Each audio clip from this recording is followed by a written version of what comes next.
All right, I'm here to talk to you about the origins of, I think, the contemporary concept of social justice as it works itself out, and as you will all, by the end of the talk, I hope and trust, will recognize. And I'm going to begin with a quotation from a man well known here in Canada. Let me just begin with the quotation.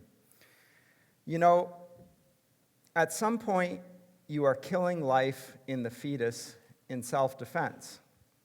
Of what? Of the mother's health, or her happiness, or her social rights, or her privilege as a human being? I think she should have to answer for it and explain. Now, whether it should be to 3 doctors, or 1 doctor, or to a priest, or to a bishop, or to her mother-in-law, is a question you might want to argue. You do have a right over your own body. It is your body. But the fetus is not your body. It's someone else's body. And if you kill it, you'll have to explain. Now, this quotation is from a certain Mr. Trudeau, the leader of the Liberal Party of Canada. For many Canadians, Trudeau represents Canadian values. He was voted number 3 in the CBC's Greatest Canadian poll after Tommy Douglas and Terry Fox. Says a bit about the CBC's viewers as much as anything else, I would say. But still, by many accounts, a very highly influential Canadian. Here's another quote from Mr. Trudeau. The policy going forward is that every single Liberal MP will be expected to stand up for women's rights to choose. Now, if you listen carefully, you might be forgiven for being confused on this point. Apparently, a mother does not need to answer or explain to anyone at all. Abortion is not killing life in the fetus. It's not a matter of legal accountability. Mr. Trudeau declared, in fact, further, that it was an absolute right, in fact, a fundamental charter right. Furthermore, in this absolute assertion of group rights, the rights of women, individual rights, freedoms, and responsibilities have been abrogated all the way up to Canadian Parliament itself. To be an elected Liberal MP now means to be denied the individual freedom of conscience and moral responsibility.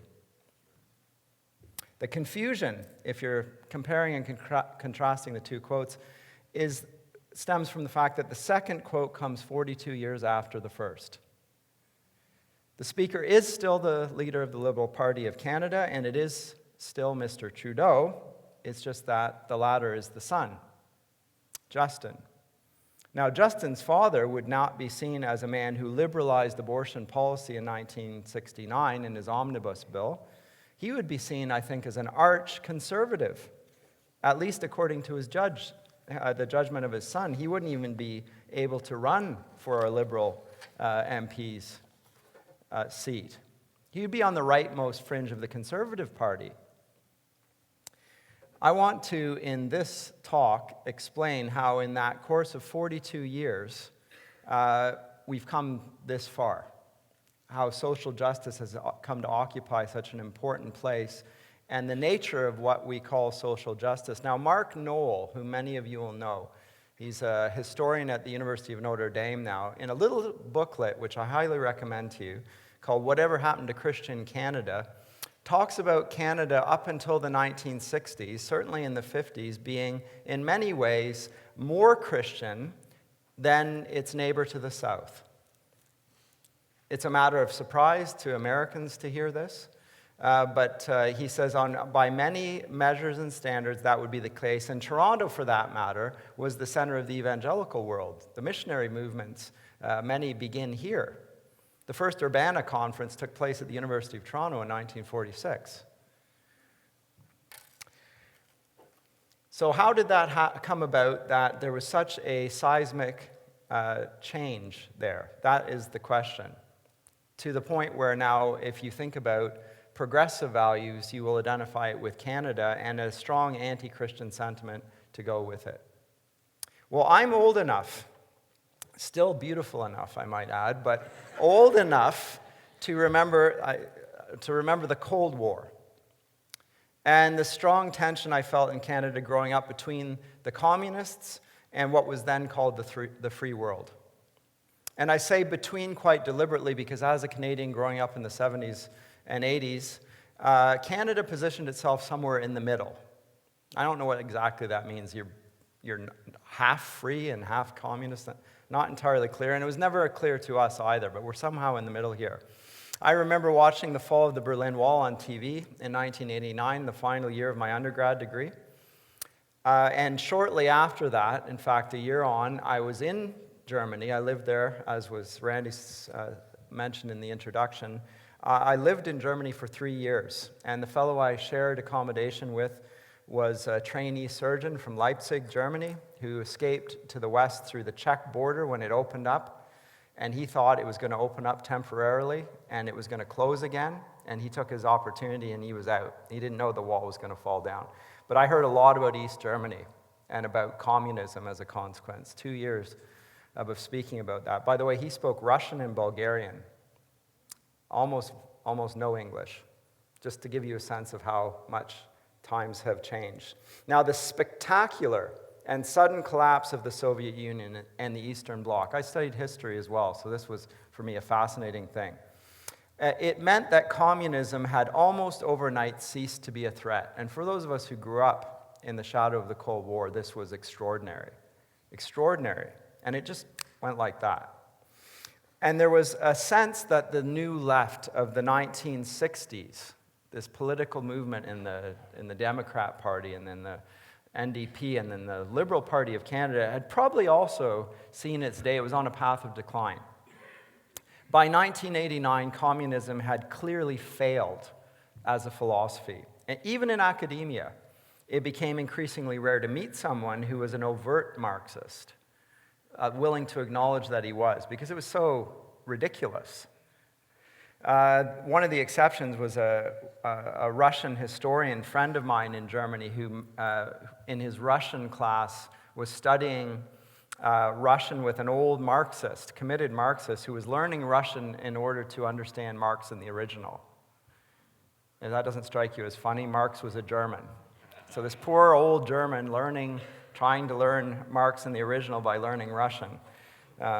Shows how out of touch he was with things. But at any rate, an academic by the name of Francis Fukuyama wrote a little essay a few months after the fall of the Berlin Wall in 1989. It was called The End of History. Talk about an arrogant title. The End of History. And he rather triumphalistically prophesied that, and I quote, "What we may be witnessing is not just the end of the Cold War, or the passing of a particular period of post-war history, but the end of history as such. That is, the end point of mankind's ideological evolution and the universalization of Western liberal democracy as the final form of human government." End quote. 2 years later, syndicated columnist George Will, many of you know him, pronounced in Newsweek that the 60s are dead. And it is absolutely true that as a unified political movement, the new left of the 1960s and the 70s collapsed along with the communists. But they never went away. They remained active, particularly in the learning institutions, in the universities. And they radicalized, and even, to use a metaphor, they metastasized in the form of special interest groups. Some of their influence, like political correctness, a term that you will know, was already in evidence when I was in school, in university rather, in the 1980s. But that influence expanded, if anything. So if I use words like multiculturalism, tolerance, reproductive rights, political correctness, safe sex, safe schools, inclusive schools, diversity, sensitivity training, and even today's topic, social justice, we'll all recognize a vague connection with the politics of the left. But we'll also recognize that every political party of every political stripe, even those that identify themselves with conservatives, are not going to distance themselves from those things. And we won't, but on the other hand, we won't be able to point to a single thinker who's brought those into our vocabulary. And we're not going to want to distance ourselves from them as if this were a problem, because we want to stand for diversity and safe sex and inclusion and tolerance and so forth. But what I want to submit to you then, this morning, is that the cultural values embedded in these phrases are really simply expressions of a very complex and broad-ranging ideology called cultural Marxism. Cultural Marxism. Now, cultural Marxism, unlike its better-known political and economic counterpart, lasted well beyond the collapse of the communist political entities. And to some extent, it accelerated its advance precisely because it was believed in the West that communism had ceased to be a threat. After the Soviet Union fell, the threat was gone of communism. But it has made those advances precisely because those who call themselves conservatives, I'm not just speaking of Christians here, but that sort of sense of conservative politics, they've continued to act as if communism had only ever taken the form of a political and economic movement. And that what distinguished the East and the West had nothing to do with the cultural structures that presupposed and encouraged the Christian faith and the centrality of the family. So we could ignore the arts, the education system, the welfare agencies, the health care system. These were all matters of common ground. They weren't a matter of culture. They weren't really a matter of dispute.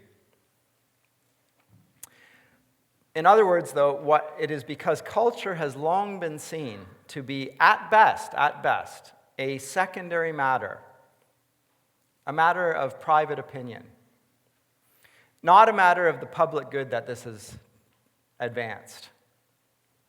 Christians have been far too easily influenced, this is my analysis of this, far too easily advanced by a very anti-Christian Enlightenment philosopher by the name of David Hume. Now, others followed in his wake, but David Hume is probably the originator of the thought of what we call the fact-value distinction. I'll summarize it very briefly. Science is objective because it deals with facts. It deals with the realm of fact. Its findings are objective. We can not dispute its findings precisely because they are scientific. Whereas the arts, and we include religion under that category, the Christian faith, is entirely subjective because it deals with values, which have been accepted as true, but really they're just a matter of private opinion. They're not a matter of objective verification. Now, the reason I say that this distinction that Hume introduces between a fact on the one hand that science talks about and a value on the other hand that the arts and ethics and religion deals with is absurd is because that distinction is clearly a value judgment itself. Right? That is a value judgment that these are facts and these are values. That's a value judgment. That's not an objective assessment of things. Or are we saying that there's really no such thing as objective moral standards that everyone can see and acknowledge? Well, C.S. Lewis actually addresses this issue back in a little booklet called The Abolition of Man back in the 1940s. It's already a problem back then. So this is not a new, that per se is not a new development. It's been accepted, even though it's patently false. But so broadly accepted is this delusion about the distinction between facts and values by the so-called mainstream of conservative politics, whether the Conservative Party of Canada or the UK or the Republican Party in the US, that these parties have seen the substance of their appeal and indeed their politics to reside in the common sense of pursuing fiscal conservatism as opposed to social liberalism. And so you can call yourself a fiscal conservative and still call yourself a conservative, but you can combine that with social liberalism. In Canada, this is extremely common. I don't need to explain to you this. Our current mayor, that is his whole shtick.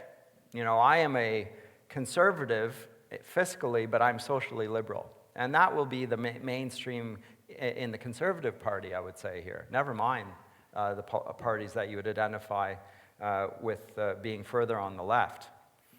So the economy is the facts around which we unite, not the values upon which we divide. And if a party man wants to move to the middle, then he's going to do what Bill Clinton says and put the little memo in front of himself. It's the economy, stupid. Let's go to the common ground. This is the solid facts of the matter. Never mind the values. Now, this is what is called the reasonable position of compromise, even if it actually entails the very same godless materialism that Karl Marx assumed. It's the exact same thing, same philosophy. One's a little more communitarian, the other's a little more individualistic, but basically they regard the facts to be economic about life. That's the only thing that is a fact. And what this has meant is that even some Christians have sought to avoid the social issues in the name of being reasonable. And this has allowed the open ground for the new left to come in with its cultural Marxism, because it does not assume these things. It knows that values are central to all politics and indeed all human life. But the reason that it's particularly relevant to our discussion here is that since its inception, as far back as the end of the First World War, the principal stated aim of cultural Marxism has been, one, the destruction of Western culture and values, and two, in particular, all vestiges of the Christian faith. It's directly, deliberately, self-consciously seeking to eradicate the Christian faith from Western culture. And we have witnessed from the fall of the Berlin Wall, the long, slow march through the institutions, become now a raging charge with no impediment whatsoever. They have run us to the river on this. And having seen the cultural effect of this, we're now seeing signs of political and economic collapse. Now, I don't know if you addressed this or not, Joe, or not. I thought you would have. Now, this is the irony. We'll just stick to the politics and the economics and we'll leave the cultural alone. Well, we've left the cultural alone, and now we have a demographic winter, inflationary policies and so forth, and the politics and the economics are going to go down with it because we no longer think that the family and its significance is central to our culture, and that the Christian faith is central to all legal and faithful business, etc. Now, this is largely because of a widespread capitulation by Christians on the implications of Christ's lordship. From the very beginning of the church, in the first centuries, the church was involved in its own ventures in health, welfare, and education, and Christianity also framed and shaped the laws of the West for 1,500 years. 1,500 years. And Christians understood they were to be involved in these, and they were to do so not just because they were in the world, but because this is a way of expressing Christ's kingdom reign that he not only allowed, but encouraged, mandated, in fact. Go out into the world and preach the gospel, right? Disciplining the nations, etc., teaching them all that I've commanded. Now, the fallacious idea of neutrality in the area of culture, a way of saying that values don't matter, has finally done its work. Deceiving Christians, and when I say Christians, most of my contemporaries, even in the public university, even the Christian university, still buy into the myth of neutrality. They still buy it. They still think that the Christian assumptions that they grew up with as young people are neutral assumptions, and they're just absolutely mystified by the way that the political culture of our day is going after common sense things like the family and its definition. Who would ever have thought that this were possible? They're mystified. They still believe the myth of neutrality that the cultural left regards as a Christian concept. By the way, the left is correct on this. It is a Christian concept. And furthermore, it is also an objective truth about human nature that ought to bind everyone together. Both of those things are true. And the scandal about this is not just that Christians of the Orthodox persuasion have by and large left the field open to the opponents of the Christian faith. You know, the Gospel Coalition south of the border, most of us are very happy with this, including myself, but they have one plank, the justification by faith on the imputed righteousness of Christ, a plank that I thoroughly support. But they seem to think that there's no difference between the justification by faith and the entire kingdom of God. Let's just talk about justification all day long. Whereas as my old pastor, Bob File, used to say, it takes a whole Bible to preach a whole Christ to make whole Christians. What do we learn about the kingdom of God from the New Testament? To learn about the kingdom of God, you have to learn about what God's kingdom was like to begin with. The king has laws. Where are the laws to be found? They're found in the Old Testament. And it's very interesting, and just in terms of technology, this is just a sidebar, that we have one book called the Bible. It's a technological development, and it has if I can use a complicated word, a hermeneutic significance. What we're saying here is that this is all saying the same thing. Right? We don't talk about the 66 books of the Bible. We do sometimes for the purposes of genre and various other things. But they've stuck it together in one book to be read as a whole. And if you leave out a part of it, in fact, the majority of it, the first 2/3 of it, then you have truncated your understanding of God's counsel to a very narrow platform. You're effectively putting yourself in Marcion's shoes, whether you've recognized it or not. And it has left the very theologically suspect emergent church to speak to the cultural issues of our day. Whereas the Orthodox Christians are sitting there silently in the background talking about the atonement. As important as that is, that's all we talk about. It's a one-trick pony. And the youth are drawn to the emerging church. They're drawn to them precisely because they're speaking about social justice. The very things that they're hearing about in their public schools, where they're also going, by the way. And the church, these emergent church people, they're talking about social justice. Oh, I can be a Christian and think about social justice. Well, yes, you can. But what the emerging church is calling social justice is not what the Bible calls social justice. We'll hear more about that this afternoon. But the vacuum on the matter of justice has been left to the cultural Marxists, and they have wholly inverted Christ's kingdom values, which is the ground of all freedom. All shalom is in Christ's kingdom being here on earth as it is in heaven. And we now have a highly illiberal and intolerant brand of liberalism gaining acclaim as the banner of progress in Western political life. I mentioned Justin Trudeau. He openly, proudly exclaimed, "Here's where I stand on this issue." What alarmed me wasn't just how radical the statement was, it was that he wasn't publicly denounced for it. By the middle. Where's the middle? He's the Liberal Party, he allegedly stands for the middle anyway.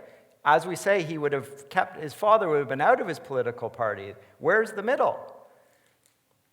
Furthermore, it's obvious that the official policies of inclusion are quite shamelessly restricting the freedom of speech and religion of Christians in the public square. We're seeing that right now in Trinity Western University, right? You're aware of this. Even though the freedom of expression and of religion are fundamental rights in the Canadian Charter of Rights and Freedoms, put together by Pierre Trudeau, by the way, 1982, for those of you who are a bit younger. Those are the first rights right there. They're fundamental rights. Well, they're being abrogated by our political culture now. Now, what is happening here is we are entering a new age of fundamentalism. This is a new fundamentalism. Now, it is symptomatic of the problem that it's not being called fundamentalism. Because we, of course, if we're inclusive and tolerant, then we're not going to call ourselves fundamentalists. It's because that's our confirmation bias. We stand for everything. But the contradictory evidence that we are in a fundamentalist age, a new fundamentalist age, is incontrovertible. If they were just superficial accommodations, well, we're just going to include gays in marriage. We're going to include other genders besides the two that we see connected with biological sex. If these were just superficial accommodations, they could not possibly displace fundamental rights in our law and political practice.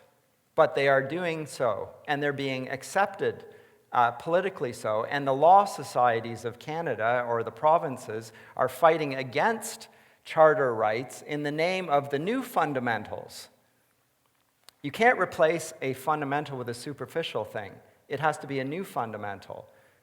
Does that make sense? You can't abrogate a fundamental right with just a superficial accommodation. You have to regard this as more fundamental. And only a new and contradictory fundamental can do that, and the fundamental character of that new fundamental is to eradicate the freedoms of the West, which is the explicit aim of cultural Marxism all along. And the fact that it's religious in nature is revealed by the fact that marriage, which is an established Christian right, central to the Christian faith, an expression of Christ's relationship to his people on earth, is being redefined in countries where not only the customs but the majority of the inhabitants would still publicly identify with Christianity. The fact that that fundamental institution is being redefined makes it clear that this is a religious imposition, a religious fundamental being brought right into the heart of Western culture. And where they do dissent, Christians are being conspicuously punished. You know this. It's in the media all the time. You're fearful of it yourself. I don't want to speak out, or somebody's going to take me to a human rights tribunal. What is the human right? How do you define the human? To my mind, any discussion of social justice needs to deal with the influence of cultural Marxism, so let's talk about that a bit more, because I think it is new to most of us, and that's what I'm here to talk about. Now, I think most people know that Marx and his followers predicted that the proletariat, which is the working classes, would, because of the economic conditions, eventually revolt against the factory owners, and they would seize the means of production for themselves in a violent political revolution against what they called the reactionary bourgeoisie. And Marx predicted, and his followers predicted, the next big conflict, the next big world war, that's when it's going to happen. But much to the chagrin of the Marxists, in the First World War, the war happened. But the revolution didn't, except in the Soviet Union, Russia at the time. When the First World War broke out, working men lined up in their millions, in fact, to fight against their country's enemies. They didn't say, this is the time for the working people to revolt against their masters. They said, we are opposed to this, and we're going to stand working class with the aristocracy, with the kings, etc. We're one. We're with you. Didn't spread. This led to a great deal of soul-searching among the Marxists. Some continued to try and promote political and economic Marxism and Leninism. They posed a direct threat to the West. We recognize that. That's the Soviet Union. That's communist China. They were a political, military, economic threat. No doubt about that. But the indirect threat was far greater and far more pernicious.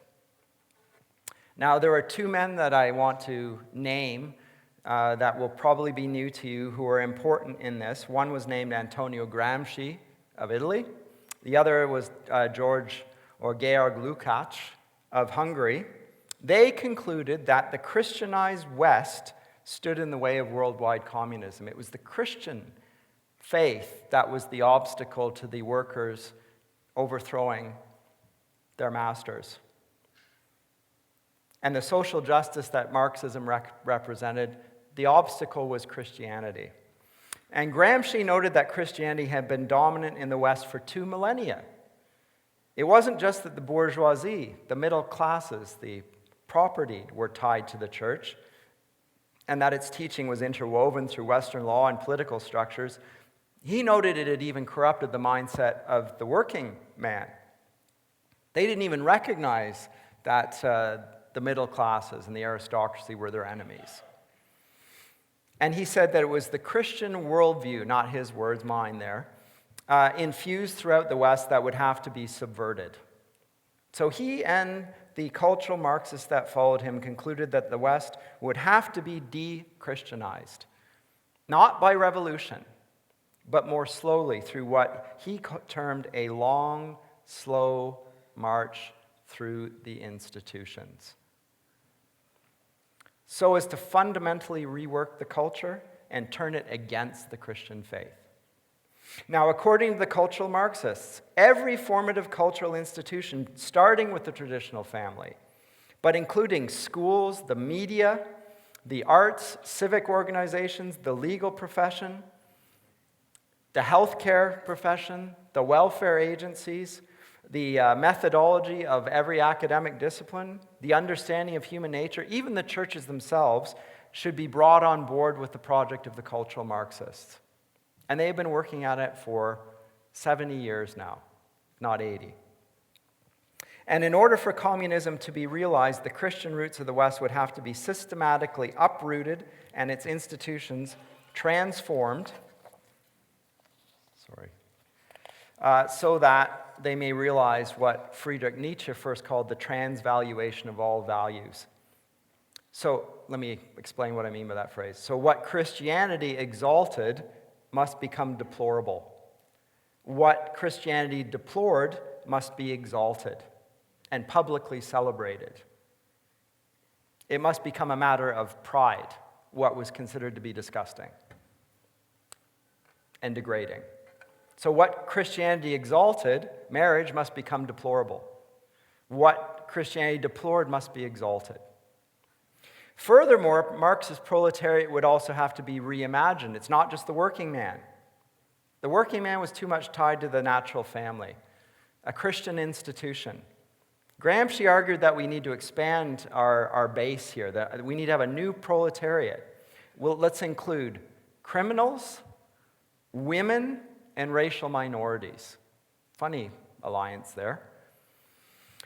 And the even more influential Hungarian writer, Georg Lukács, agrees with him through a program of what he called cultural terrorism, introduced radical sex education into Hungarian schools. Lukács recognized that by attacking Christian sexual ethics, he would undermine the family, and with it, the Christian faith. So he organized sex lectures with graphic illustrations, instructing the youth in what he called free love, sound familiar, before the 60s, as well as teaching them to mock Christian sexual morality and monogamy, as well as to rebel against their parents' authority and that of the church. Taught in the schools, the state schools. And he simultaneously ridiculed parents and his country's priests through a propaganda blitz. Now, the effectiveness of this strategy has been amply documented in a book by Mary Eberstadt called How the West Really Lost God, which talks about the combination of the attack on the family with the attack on the Christian faith has proved to be so decisive. It used to be in 19th century liberalism, they went after Christian doctrine. Didn't work. It worked amongst the theological liberals. They were already gone anyway. It didn't change things, though. What changed things was when they broke the family apart. And then the attacks on liberalism on theology go with it. And that is why Christianity is perhaps becoming, against the historical precedent, interestingly here, more of a middle-class phenomenon in our day. Because in our day, it is the poor who suffer the most from broken families and often seem most hostile to the Christian faith. And the left, in its politics, goes to those people and say, we stand for you. Even though I would say it's their policies that have broken apart the very people that they purport to be helping. So the instances of the implosion of African American families since the 1970s are spiked. And the abortion rates, you could talk about the racism in that. At any rate, I would get off track to speak more about that. But after Lukács, this Hungarian fellow, and his party were overthrown in Hungary by an invading Romanian army, he turned up in Germany. This is a key point. In 1923, one of the keynote speakers of a Marxist study week. The man who funded it, a man of fabulous wealth, was so impressed that he used his millions to set up a think tank. That think tank started off as the Institute for Marxism, but then they thought, you know what, that's a little bit too crass and overt. Let's call it something more innocuous. It called itself the Institute for Social Research instead. Eventually, it was just called the Frankfurt School. The Frankfurt School. For those of us who are philosophers, we will have heard of that. For everyone else, probably not. Now, the Frankfurt School is the originator of what we now call political correctness and the idea of multiculturalism. I think that'll surprise some of us. I think some of us think that multiculturalism was the brainchild of Pierre Elliott Trudeau. The Frankfurt School drew together such writers as Theodor Adorno, the most important of them, the psychologists Erich Fromm and Wilhelm Reich, who promoted feminism and matriarchy, and a young man by the name of Herbert Marcuse. Now, I'm going to talk about Marcuse in depth towards the end here. He's the most important figure in recent times. In fact, if you've never heard of him before, this is going to knock your socks off, I hope. Not what I'm saying, but the actual implications of this man whom you may never have heard of. But Marcuse expanded Gramsci's new proletariat to include homosexuals, lesbians, and transsexuals as well. And he adopted Lukács's radical sex ed and cultural terrorist tactics to promote them as well.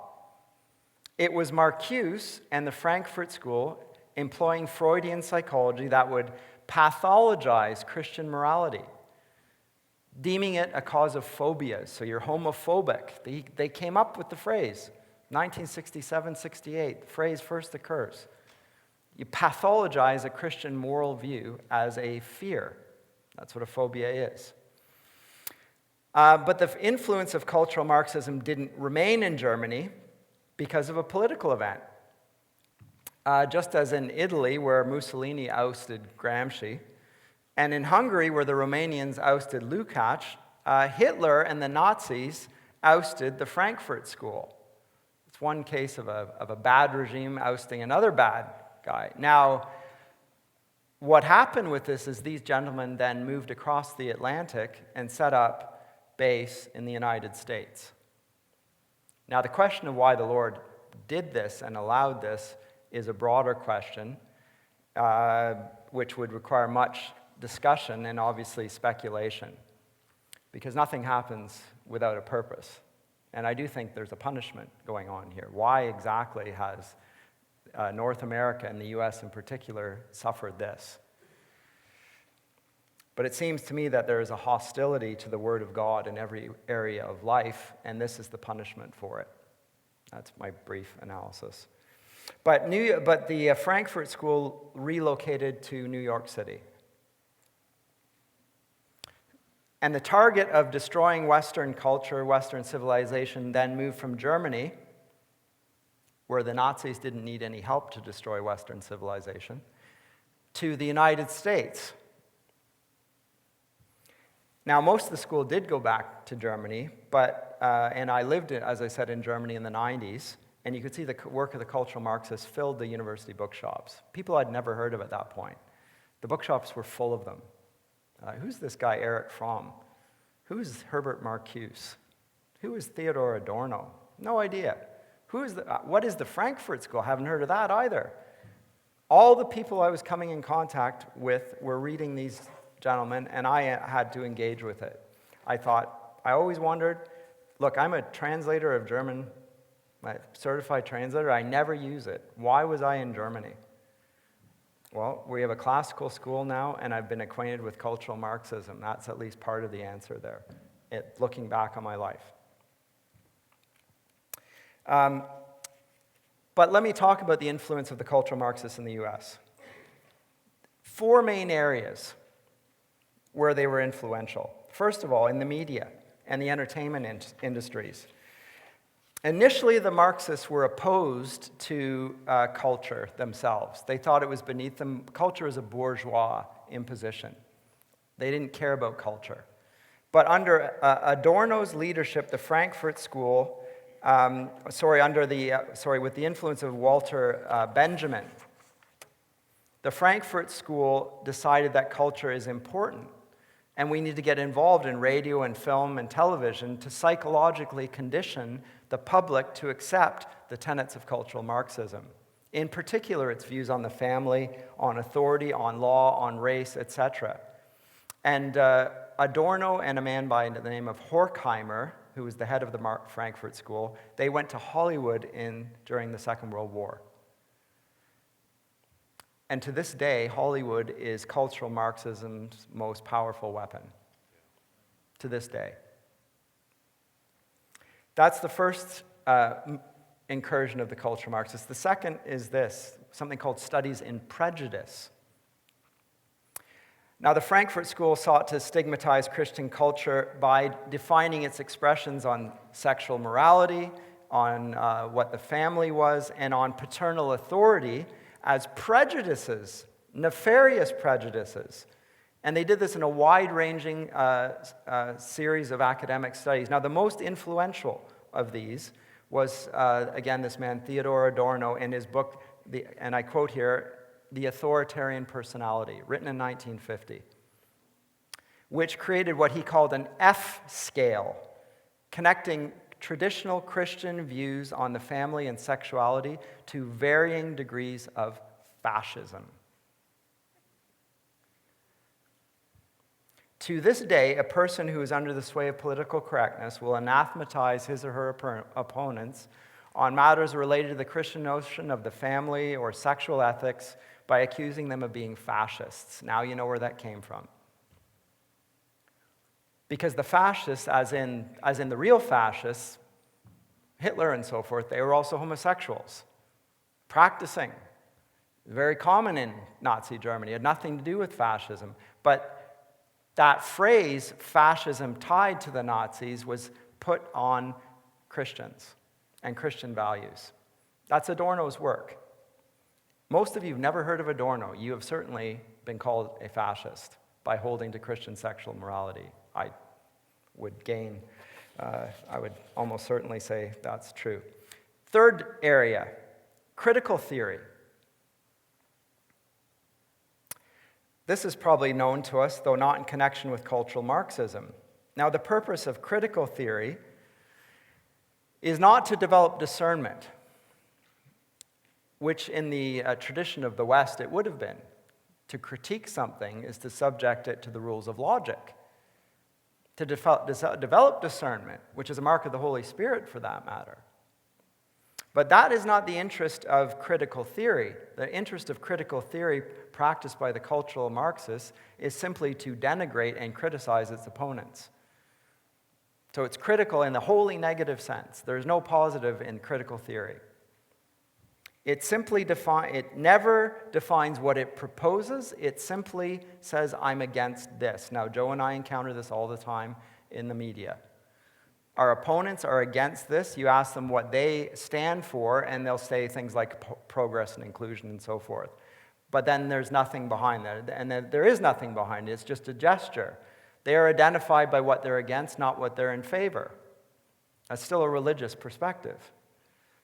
But there's nothing there. It's an empty balloon. You can puncture it very easily. I think that we do a reasonable job of that. But again, I think it's an easy thing to do. You got some empty suits there.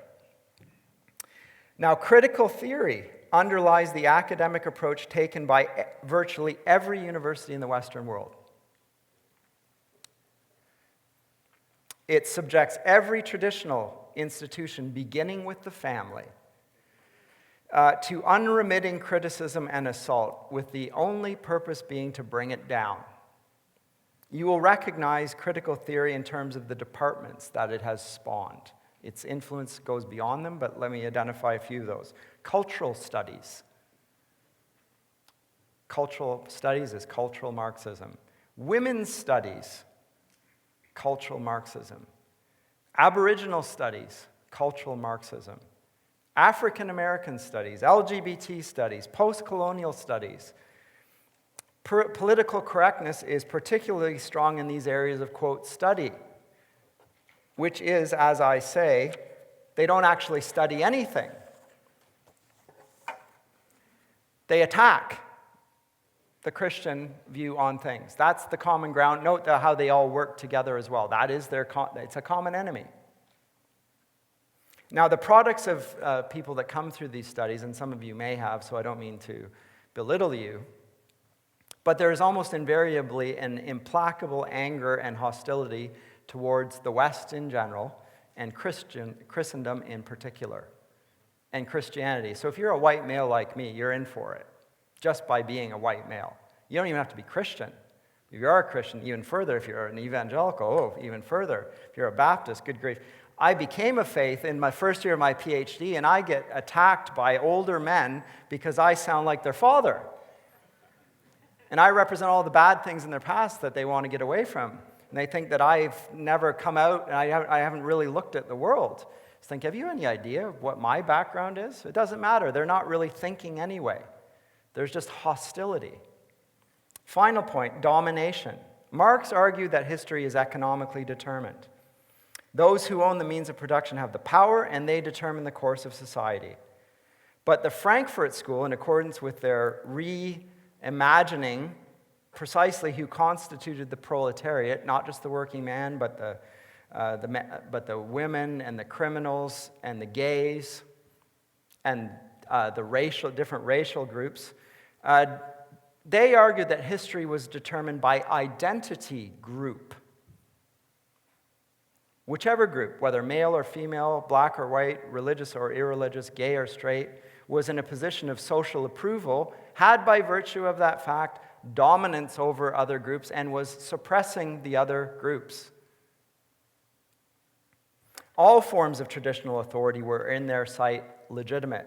Criminals were, by virtue of their condemnation, good. Their judges were bad. They were judgmental. They didn't understand that they were not to judge. Simply by virtue of their position in society, they were privileged.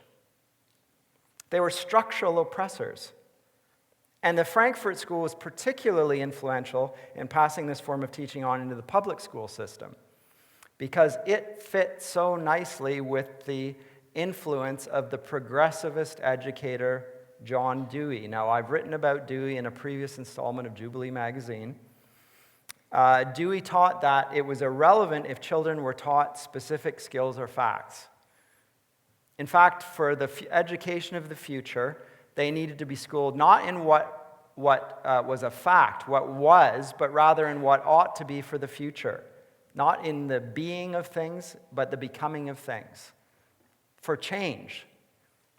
What mattered to him was that they were well-adjusted. That's his quote, well-adjusted. Now, you all know the significance of being a well-adjusted person. Everyone wants to be well-adjusted. If you're a Christian, you are not well-adjusted. Everyone knows that I'm not well-adjusted. Still beautiful, but not well-adjusted. Now, this made them, as I say, the progressivists in the public school system absolutely fertile ground for the cultural Marxists to come in and simply to change what was meant by being well-adjusted. Now it meant including and endorsing the gay lifestyle, which isn't the gay lifestyle, it's the sodomite lifestyle. The word gay is a term invented in the 19th century, or homosexual, as opposed to heterosexual. Somebody I've read recently said, the word homosexual is never used in the Bible, which is true. Neither is the word heterosexual. It's not used. That's because both of them are inventions of the 19th century. Is sodomy condemned in Scripture? Most clearly. But homosexuality is not. Absolutely true. Have we got the wheel of oppression here? This is what is presented to undergraduates in their universities. This is you've heard the term white privilege. Here's how the wheel works. The closer you are to the center, the more privilege, power, access, and resources you have. Note that to be the closest to privilege, power, access, and resources is to be a white, male, ruling, wealthy, US-born or Canadian-born, able-bodied, Protestant, heterosexual. I'm all of those but wealthy. But note, on the outside of this wheel, so you've got Native American at the top, intersex, on welfare, foreign-born, can't speak English, have a mental disability, and are either Buddhist, Muslim, or Hindu. You may wonder at that portrait. And pansexual. If you are all of those things, boy, you've hit the jackpot. Certainly get a job in the public university. You'll be included in some policy, absolutely, for sure. The inclusion of the Muslim as an oppressed minority group is extraordinary. So is Hinduism, for that matter, because Hindus are dependent on a caste system, and a caste system which is unchangeable.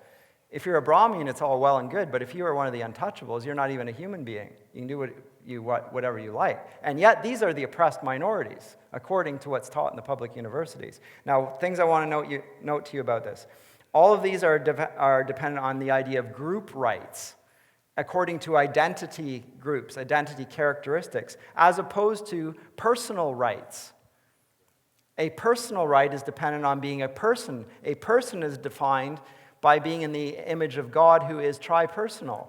Significant here. There is a cultural determinism here, dependent on the Darwinian idea that we are a species, right? The origin of the species.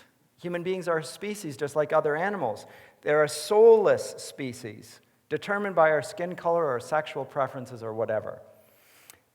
Because of this, the structural injustice is entirely based on what you can identify. The only means of rectifying this social injustice, since we don't believe in God, is to physically remove those who are in the center and push them to the margins and push those on the margins into the middle. That's how we bring about social justice. Furthermore, we all must become activists to change the structure, because only then can there be social justice. Right? So if you're white, male, all those things, and you're not actually being mean to anybody, you're still a cultural oppressor, and you have to work to subvert the system. That's being taught in the public schools. Now let me talk about Marcuse very briefly, and this is where I want to conclude. He talked about the significance of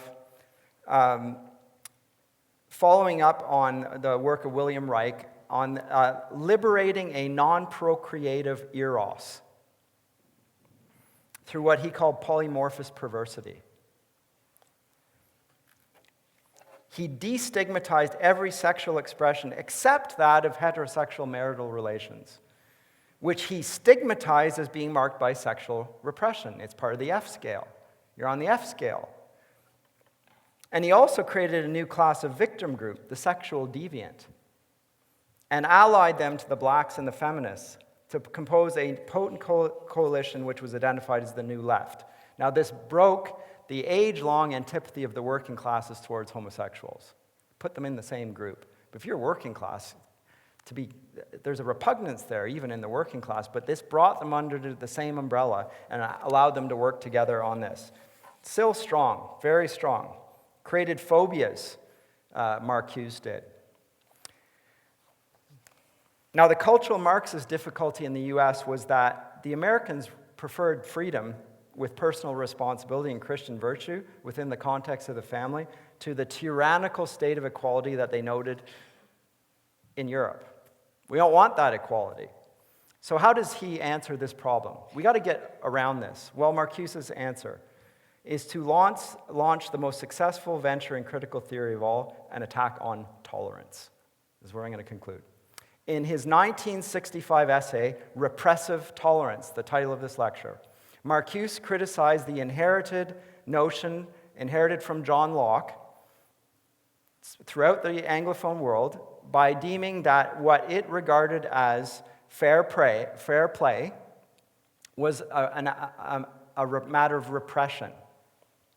Even when we were trying to be fair-minded or impartial, the virtues of the liberal-minded academic or the impartial judge or the free press, and the acknowledged civil society, bases of the civil society, these needed to be attacked according to Marcuse. Because, and I quote, the tolerance expressed in such alleged impartiality serves to minimize or even absolve prevailing intolerance or suppression. In other words, it assumes the Christian faith is true.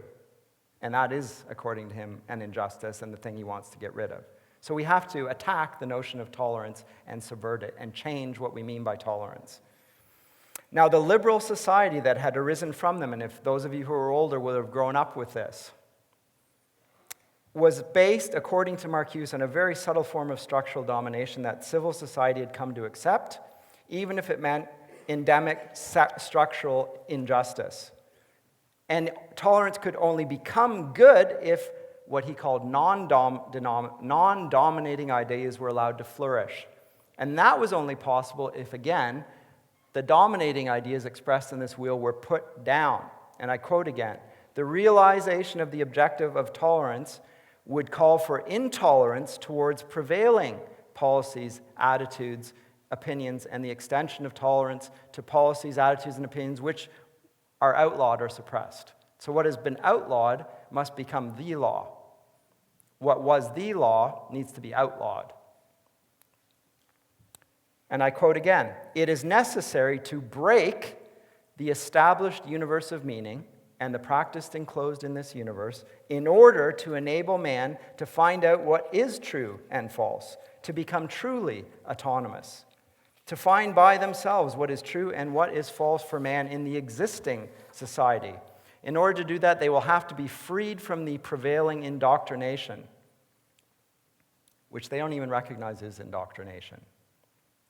So the political virtue that I grew up with, which is tolerating with those with whom we disagree. I disagree. I think you are an absolute moron. But I will fight to the death for your right to say it because that's the product of being in a free country. That's the tolerance I grew up with. That is no longer the tolerance that we have now. What Marcuse called his form of tolerance is liberating tolerance. What I called tolerance is repressive tolerance. Note how he inverts the phrases. So there's a doublespeak, an Orwellian doublespeak here. It meant that agreement with all the ideas and movements from cultural Marxism was liberating. It also meant that we needed to suppress what had previously been called being liberal-minded, fair-minded. What was once, and it had to be termed right. And he clarified this in a 1968 postscript to that essay that I referred to earlier. As against the virulent, this is a tough quotation to finish with, as against the virulent denunciations that such a policy would do away with the sacred liberalistic principle of equality for the other side, I maintain that there are issues where either there is no other side, or in any more than a formalistic sense, or where the other side is demonstrably regressive and impedes possible improvement of the human condition. To tolerate propaganda for inhumanity, in other words, Christianity, vitiates, that is, undermines, destroys the goals not only of liberalism, but of every progressive political philosophy. So he totally turns around tolerance to become intolerant of even those who are tolerant or were tolerant. And now those who are in the center are deemed to be those who are intolerant, not just by their views, but by their very existence. This is the work of cultural Marxism. I have hopefully identified it for you. I haven't come to any attempt to solve the problem. That we'll save for later speakers. But that's the nature of the problem and where it came about. Okay? Thank you.